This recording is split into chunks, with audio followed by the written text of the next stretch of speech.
Father, thanks a lot for accommodating us. It's taken me a few days to actually not call you deacon, so I'm happy. I'm happy that I'm getting accustomed to calling you Father. But congratulations on being ordained. What were your first few days like in the priesthood? The first few days have really been a little quiet because haven't met with my parish priest here at the cathedral as yet to get my new assignment. So it's really been doing the work of my community each day and mass and so with the community, and getting ready for the heavy season that will start from next week. Yeah, you were ordained with 3 other priests. But it's a little bit different for you. Did it feel different? I guess what was the major difference for me was that I am a priest coming out of a community. So those other guys, they are ordained for the diocese and will serve in parishes.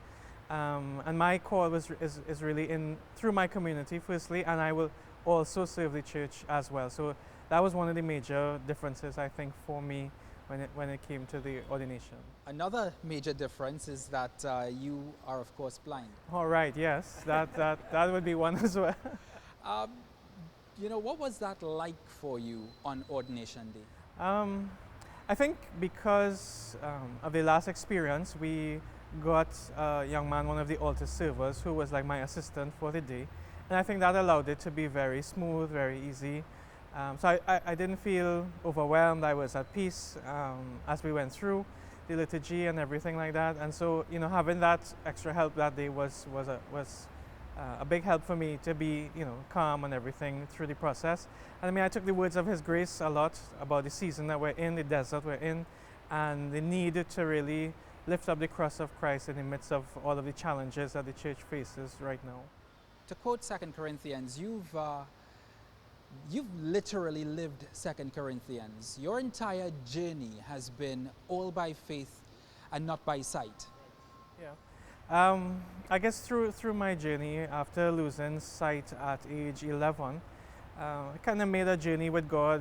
At first, just really wanting to be healed, wanting to see again. And then eventually, I think all of those prayers and the prayers everyone else was praying for me led me to now have relationship with God. By age 16, I had a little encounter and movement in my heart where it was no longer about healing and what God could do for me, but the relationship that I wanted to have with God. And then subsequent to that, God started talking to me about the relationship He wanted with me and the service that He wanted from me. So around age 17, He started to whisper little things about priesthood and about being called for His kingdom and His vineyard. And so it was a lot of faith. I didn't know how it was going to happen. I didn't know if it was possible at that time. And then, the Lord called me into community. So things, turned out a little differently. At age 17, I was going to join the seminary, but it didn't happen. And instead, I met the founders of the community that I'm a member of now, a founder of as well. And we began a journey of building this new community here. So it was really faith at each point, trying to listen and to see what God wanted, and then to trust that God will provide. When I left secondary school, I won a scholarship that I gave up at the time. And then when it was time for me to start studies for the priesthood, I now had no funds, no means. How am I going to do this? But God, I felt led to call the ministry, and I shared what happened, and they said, well, we have a new scholarship for persons with disabilities, and we will give you one of them. So for me, it was just faith at every stage of the journey, listening and waiting to see what God will do and what God wanted, but also that God will provide whatever was needed at each point of the journey. So that has been my experience of what faith has been, just that trust that God will lead me along the path that He has set for me. Father, where did that faith come from? I mean, you're a young man, you're already partially blind, then you go fully blind around age 11, I believe. At that point, how did you maintain your faith in God at such a young age, one, and then two, at such a moment in children's lives when they can lose faith, when they question things? Right. One of my favorite movies is The Lord of the Rings, and in the last one, The Return of the King, there's a point where Frodo falls and he can't go anymore. And Sam says, I cannot carry your burden for you, but I can carry you.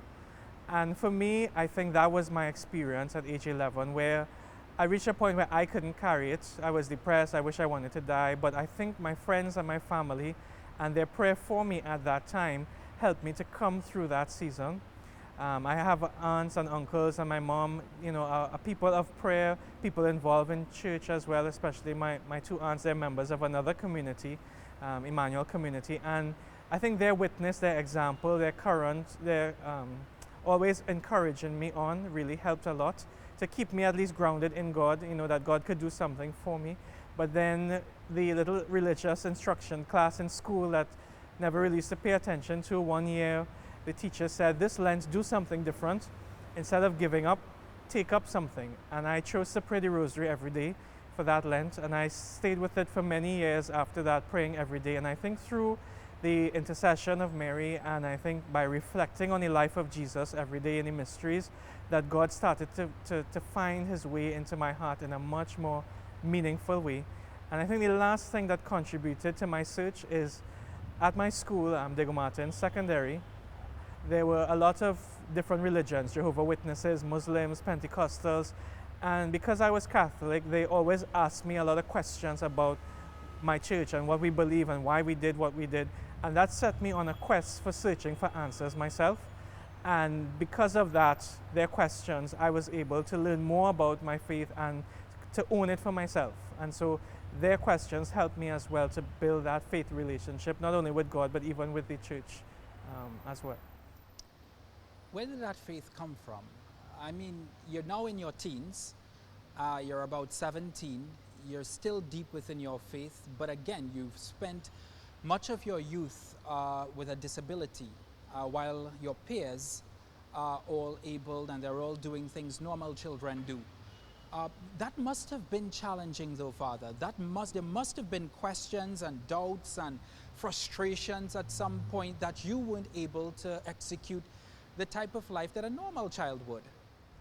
Well, I mean, there were things that were different, like access to books and all of these different things at school, but I think very early on I started to accept, and so that I guess I realized what had to happen in life is that I could do the same things my friends did more or less, but I just had to do them differently. And I kind of picked that up very early. Even just a few months after losing my sight, my friends found ways for me to play sports, play video games, different things. And so because of the support I had from friends and family, that helped to shape that faith in me. And I guess I tell people all the time, the word joy, J-O-Y, that kind of roots, I guess, where the faith comes from in my life. J stands for Jesus, the relationship with God. O is for others, and then Y is yourself. Having faith in myself and believing that I could do it. I think putting those three things together, that is where I get all of my strength from God, from others, and from a belief in my own gifts and talents, where, I don't identify myself firstly as a blind or disabled person, but I am a person. I happen to have a disability, but I am a person at the same time. So therefore I still have gifts, talents, abilities. So I guess my focus on life wasn't so much on what I couldn't do, but on the things that I could do, just in a different way. And I guess that is what helped me through the difficult times. So, and that also reduced the difficulties, because a lot of things were not that draining on me because of the attitude, I think, that those three J-O-Y things shaped in my life. You said that around age 17 you began hearing whispers from God about becoming a priest. When did those whispers turn into loud calls?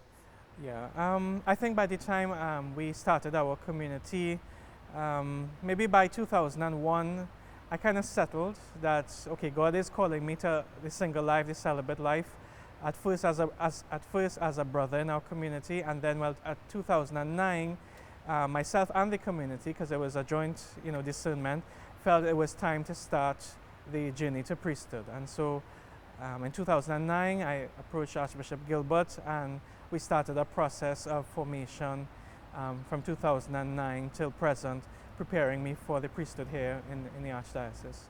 Did you ever have any doubts that you would be able to complete this journey by joining the seminary? Right. No, because I am a big Googler. So from very early, I started Googling blind priests and making contact with blind priests throughout the world, those that exist. And, they gave me a lot of help, a lot of support, a lot of encouragement. And so it helped me to know that, this is very possible. Um, Studies at the seminary, that wasn't so difficult for me because of the scholarship. I was able to get the equipment I needed, so I no longer needed people to read for me, but I could have scanned my own books and have the computer read them back to me and prepare my papers. So, the seminary time was a much easier time for me academically. And even because I was already in my community and had the support of my community, seminary time was an easier time. It was still very difficult to balance my ministry and everything and studies at the same time, but the going through the seminary process, there was never any struggle there. The only real struggle came was when after, or starting to join the seminary, I thought I met the person I may have wanted to marry, and I had to deal with that, face that, pray that through, talk it through, and able to settle that, no, well, yes, that would have been a nice opportunity, nice option, but this is what God really wanted for me. And so that after those things, I think the journey was just more about when it would happen than if it would happen. Did she want to marry you too? I don't know. I never really asked, but maybe. How difficult was that point in your life? I mean, marriage is a very sacred sacrament in the Catholic Church. The Catholic Church absolutely loves marriage. It cherishes marriage, and that is something that you yourself you'll be administering a lot of marriages now. Do you think you'll ever regret that? I don't think so. I feel really at peace in who I am today. And, for example, people ask me all the time if the church were to change its ruling on celibacy, and so, well, one, it wouldn't affect me because as a brother, I've taken a separate vow of chastity that's outside of my priestly commitment to it, so that will not change. But secondly, I think that I have really come to believe that God has created me to be a single man in the world and to love through the celibate vocation, so that even if the ruling were to change, that I would still remain as a celibate, because I've really found a deep way to love God and to love His people through my celibacy, and I wouldn't exchange it. So I have exchanged the opportunity for marriage, and so, but I've exchanged it for something else, and that is a love for His people and a love for God that is different as a celibate man. Do you think that this person who came along was probably a test sent by God to challenge you? Well, from what my discussions with other consecrated people, it's something that you have to face at some point in the journey where you face a major decision like that. So I realize from talking to others that it's a normal part of making this journey with the consecrated life and chastity and priesthood and so. You became a deacon. You were ordained a deacon a little bit earlier this year. And you've successfully carried out services. Now you're carrying out masses. But you use technology, and I guess the big question for people is, how do you do it? As a priest now, you'll have to read the gospel. You'll also have to probably read many documents on the pulpit. You'll have to deliver homilies. How do you do it? Yeah. Technology, basically I use an app on my phone that provides both the prayers for the Mass and also the readings for the Mass. And I basically listen to them in my headset, and I repeat as it goes along. So I either, for the prayers, I move line by line, and I repeat as I hear. And for the gospel, it's like someone is reading it in my ear. So I'm repeating as it is read for me. And then some of the prayers, like the Eucharistic prayers, number 2 and number 3, I've more or less committed to memory. So some of it I do from memory already as well. So a lot of it is going to be that, a mixture of memory and technology. Father, from the Catholic Church is a truly universal church. From the Pope come all the way down to priests. And the Catholic Church every day tackles issues of the day. Being blind, and it's not that you will not be aware of what is happening around the world and in Trinidad and Tobago, but it does pose its challenges. How challenging is it for you to align your homilies and your messages every day, because you have morning masses every day, to what is happening in Trinidad and Tobago and by extension the world? One preacher, I believe it's Karl Barth, said, the best way to prepare your homilies is with a newspaper in one hand and the Bible in the other. And so for me, it's always trying to stay touch with reality. I think because of the approach to scripture that I take Lectio Divina, which is a really personalizing, a listening to what God is saying to me and saying to us as a people. So really allowing the scripture to speak to our experience. I think for me that approach helps me in my homilies to try to always be relevant to life and to the issues at hand. So staying in touch through the media, through news, through just my working with people, journeying with people one-on-one, staying close to the ground, I think is really important to me in the ministry. And therefore bringing that now into my preparation, that I listen to God as I prepare my messages. What is God saying to our experience? How is God speaking to the violence, the crime, the struggles of our day, the financial struggles, the issues that we're facing as a nation? And what is God speaking to that through hope, through joy? What is God calling us to deeper discipleship, to help to bring about the change that He wants to see in the land? So that's the kind of listening that I do in my homily preparation. And also just allowing the word to speak to me and my experiences and sharing from that with other people, because as Henry Nouwen says, what is personal is truly universal. So that as I reflect on what the word is doing in me, I know that that is going to do something in somebody else's life as well. So that's how I try to remain relevant and to make the homilies really be in touch with what people are experiencing every day. Did you ever worry what lay people would think about a blind priest on the pulpit ministering to them? Well, I mean, not only lay people, but even clergy. I mean, I've had those things that, I mean, I know at the same time, yes, the church hasn't embraced me, but there are people waiting to see, you know, will this work, can this work, you know, and so I know I'm in that season where, you know, people are looking and waiting. And on one end, I find there are people who say, you know, they're happy about a blind priest, as I said, because, you know, they know I'll never see them in confession, so they'll feel really comfortable about it. And then you have those, you know, who will be a little worried about how I'll do stuff. And so I know with time, the church will accept, the church will learn, and it will be a lot easier for people to, it'll be a lot more normal, you know, where having me as a blind priest, where the blindness will fade away and people will just know that I am a priest who happens to be blind. You've blazed a trail though, Father. You've done something that nobody else in this country has ever done. That in itself must feel like an extremely great accomplishment, and you've accomplished many good things in your life already. Where does this stand?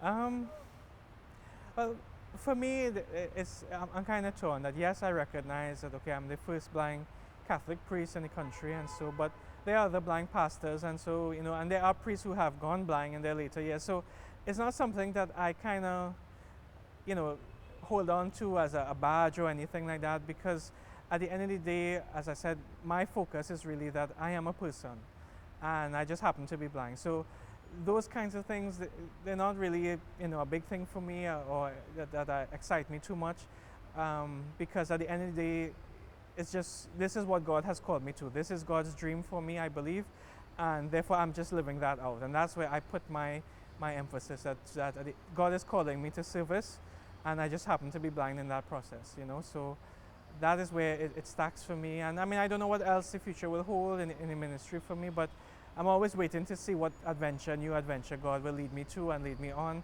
and where things will take me as I move forward. That may not be a big deal to you. What is a big deal to you is your community. The community that you come from, Companions of the Transfigured Christ, and by extension that Belmont community. You know, Father, when you speak about that community, you sparkle a little bit more than usual.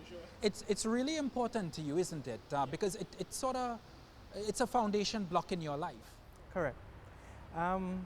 My community, well, because as one of the co-founders of the community, obviously is going to be very dear to me, because the community is something that God has used me to birth into the world with my two other founders. So it feels like my child. It feels like my family that I have, you know, created through the grace of God. And so one, it is family, but two, I cherish my community because at the end of the day, it's a place where I can still be Mikkel. Yes, I'm a priest, yes, I'm a father, but it's when all of those things are stripped away and I can just be the ordinary person that they love and hate at the same time, and cherish and want to get rid of at the same time. And I know I need that in my life, a space where I can just be Mikkel, where it's not about the role and the title, but just be myself. And the third thing I value, I guess, about my community is that it's a place where my disability really is not first place.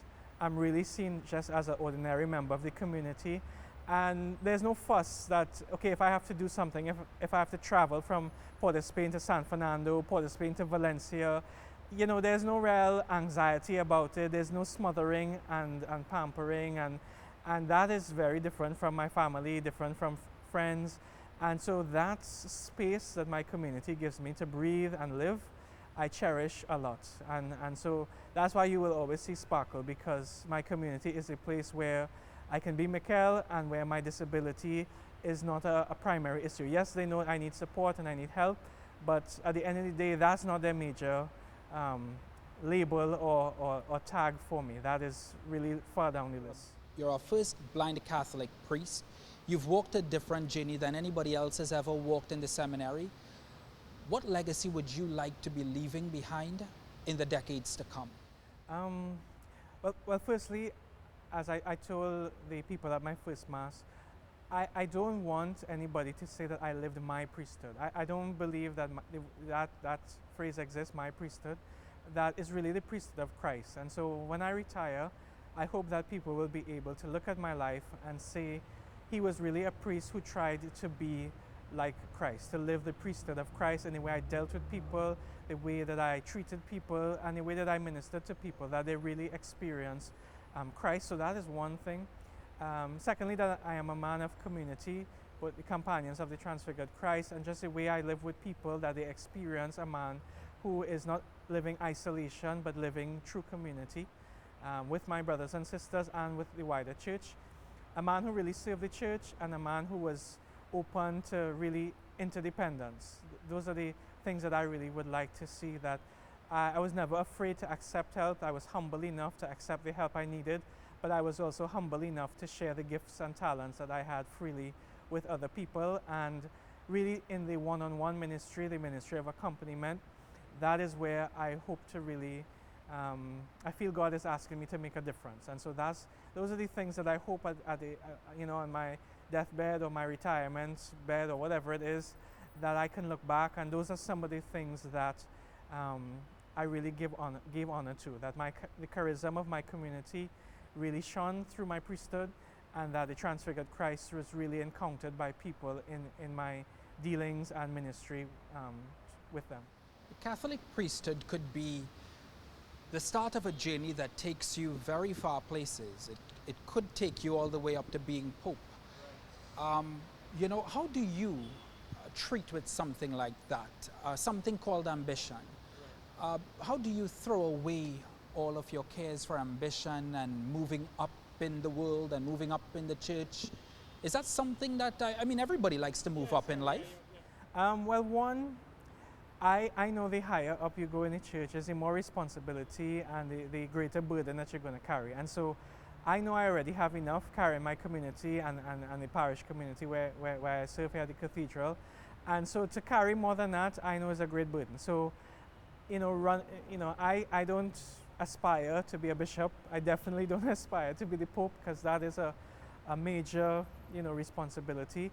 And, so but if ever it comes my way, I will pray about it, I will see. But, I'm hoping that, I'm banking at the back of my mind that I'm hoping that the church isn't ready for a disabled bishop or a disabled Pope as yet, so I'll get away. And that is one of my secret hopes, that, that will allow me to just slip under the radar and live out a nice, quiet priesthood.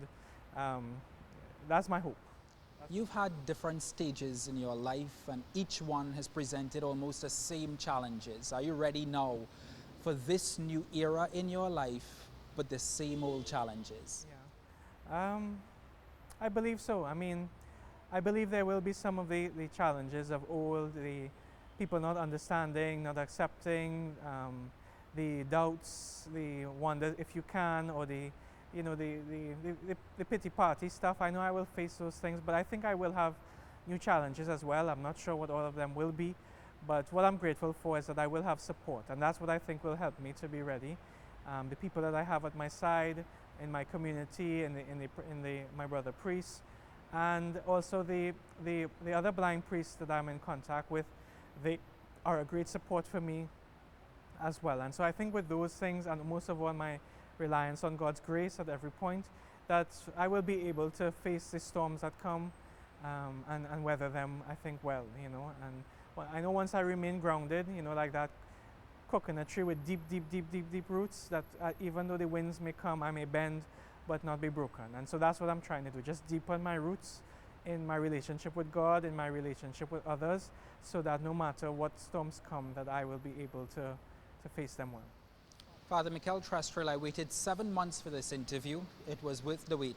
Thank you very much. Thank you, Ryan. Thank you.